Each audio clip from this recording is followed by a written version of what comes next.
गरम भात सहित खावाई ये दही बुंदी केबे बनैकी देखु एते स्वादिष्ट लगे जे आपण डबल भात खाईदेवे। तेबे रेसिपीटी जदि आपको भल लगे लाइक कमेंट आउ शेयर करने भूलें। फेसबुक पेज रे देखुले पेजटी को निहाती भाव में फॉलो करने। नमस्कार, आपण को काकुलिस क्वेश्चन को बहुत बहुत स्वागत।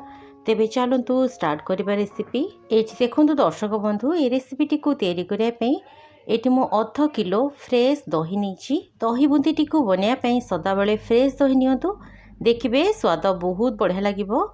तो देखु दही नेला परे आमे याकू भल भाव में प्रथमे मिक्स करदबा, जेमती एथिरे जमा भी लम्स रहबनी से भली भाव में याकू मिक्स करदेबे। ये देखु मु गोटे व्हिस्कर रे याकू बढ़िया भाव में मिक्स कर दउछि। आपण चामच रे भी याकू मिक्स करि परिबे। एठी आपण देखि पाउतबे दही बहुत बढ़िया भाव में स्मूथ हे गलानी। दही एमिति स्मूथ हवा दरकार। एठी आपण देखि पाउतबे दही बढ़िया भाव में चिकन हो जाइछि।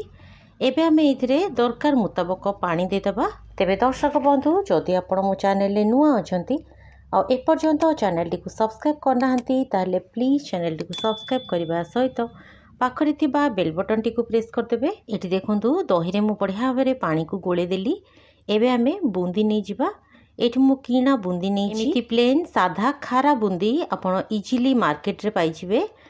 तो देखंतु दरकार मुताबक एथिरे आमे बूंदी मिसेबा। एठी मो पाखापाखी गोटे गिना बूंदी मिसेइछि। एबे आमे बूंदी को दही सहित भल भाव में गोले दबा। दही बूंदी रे एबे आमे दरकार मुताबक मीठा पकेबा। एठी मो पाखापाखी 5 चामच चीनी नहीं। दही बूंदी टिके मिठालिया लगिले खाइबा पई भल लगे। तेबे आपणकर पसंद अनुसार आपण मिठार परिमाण को कम किंबा बेसी कर परिबे। आउ ता सहित गोटे चामच कला लूण देइछि। कला लूण पकातु, दही बूंदीर स्वाद बहुत बढ़िया आसीबो। आउ ता सहित किछि आंब कसिया अदा को ग्रेट करके नहीं। आउ ता सहित राग पई किछि कटा कंचा लंका आ बढ़िया बास्ना पई किछि धनिया पत्र नहीं। एबे आमे इथिरे बढ़िया स्वाद आनिया पई भजा हितबा जीरा लंका गुंड पकेबा।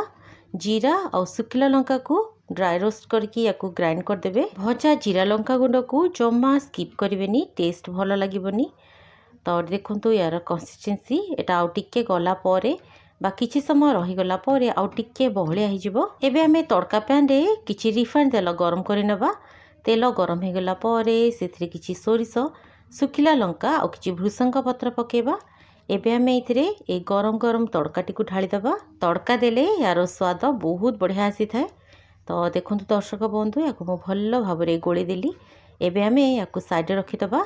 जदि एटा आउ टिके बहलिया हि जिवो ताले आपण दरकार मुताबक एथिरे पानी दे देबे। एबे रहिली पुणी देखा हबा गोटे नुआ रेसिपी रे। धन्यवाद।